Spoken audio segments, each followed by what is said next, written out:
भाजपा नूरपुर मंडल अध्यक्ष जितेंद्र पठानिया से India news ने खास बातचीत की है। जितेंद्र पठानिया ने कांग्रेस पार्टी पर तीखा प्रहार किया है।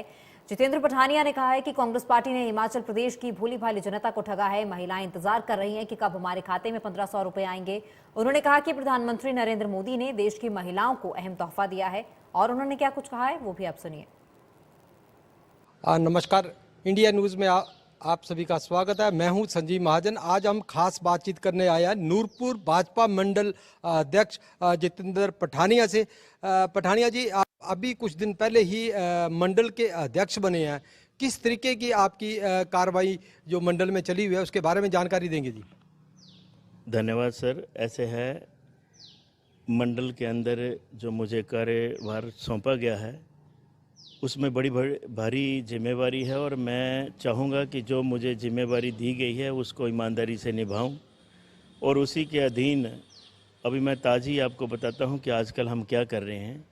सबसे पहली बात तो ये कि जो सभा में और राज्यसभा में जो महिला आरक्षण का बिल जो पारित हुआ है उसके लिए एक धन्यवाद प्रस्ताव हमारे नूरपुर की तरफ से महिला मोर्चा जो है वो करने जा रहा है, जिसका कार्यक्रम हमने कल अपने ज़िला कार्यालय में रखा है। 11 बजे के करीब हमारी सारी महिला शक्ति जो है वो एकत्रित होगी।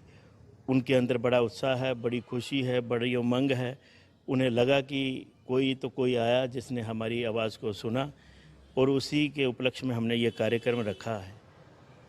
तो जैसा कि अभी 2 दिन पहले ही भाजपा द्वारा विधानसभा को घेराव करने की बात कही जा रही है, इसको लेकर क्या कहेंगे आप?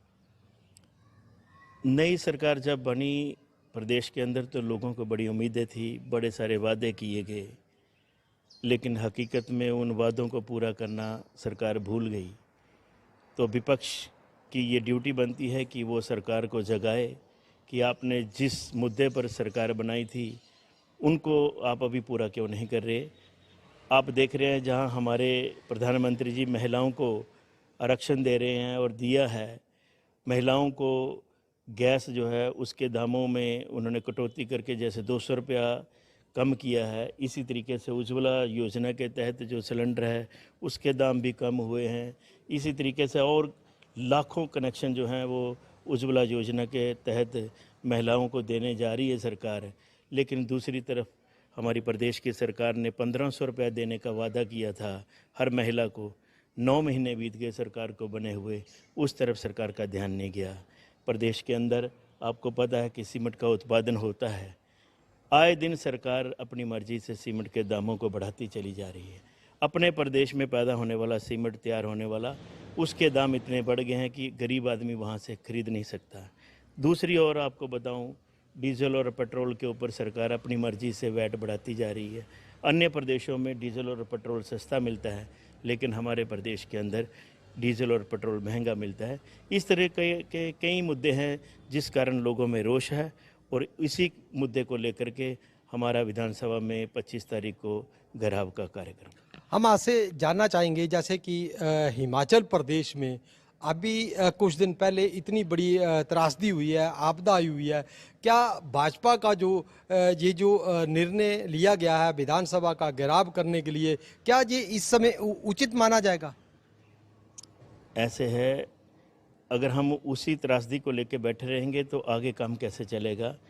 सरकार बनी होती है, कोई भी विपदा आती है तो उसका समाधान करना सरकार की ड्यूटी होती है। केंद्र सरकार अपनी तरफ से फंड रिलीज़ कर रही है। हमारे जितने भी विधायक हैं उन्होंने अपनी सैलरी जो है वो सरकार को दी है। अन्य कई समाज सेवी संगठनों ने सरकार की मदद की है, लेकिन साथ ही साथ लोगों की जो कठिनाइयां हैं उनको सुनना भी तो सरकार का काम है। एक ही मुद्दे को लेकर के कि त्रासदी हुई है और 5 साल निकल जाएं, ऐसे तो नहीं होगा। तो जैसा कि हमने खास बातचीत की है नूरपुर मंडल अध्यक्ष जितेंद्र पठानिया से, उन्होंने भी इस बात का जिक्र किया कि जो 25 तारीख को विधानसभा का घेराव हो रहा है को लेकर वो यहाँ पे तैयारियां भी कर रहे हैं। और जो भाजपा द्वारा जहाँ पे जो एक कार्यक्रम चलाया हुआ है, जो महिलाओं को और गाँव के लोगों को जो लेकर वो उसकी भी वो लगातार तैयारियों में लगे हुए हैं और हर घर घर जाके लोगों को संदेश भी दे रहे हैं। जो भाजपा पार्टी द्वारा केंद्र द्वारा जो अभी कुछ निर्णय लिए गए हैं उनको लेके भी वो घर घर जाके सभी लोगों को बता भी रहे हैं। इंडिया न्यूज़ के लिए कांगड़ा से संजीव महाजन की रिपोर्ट।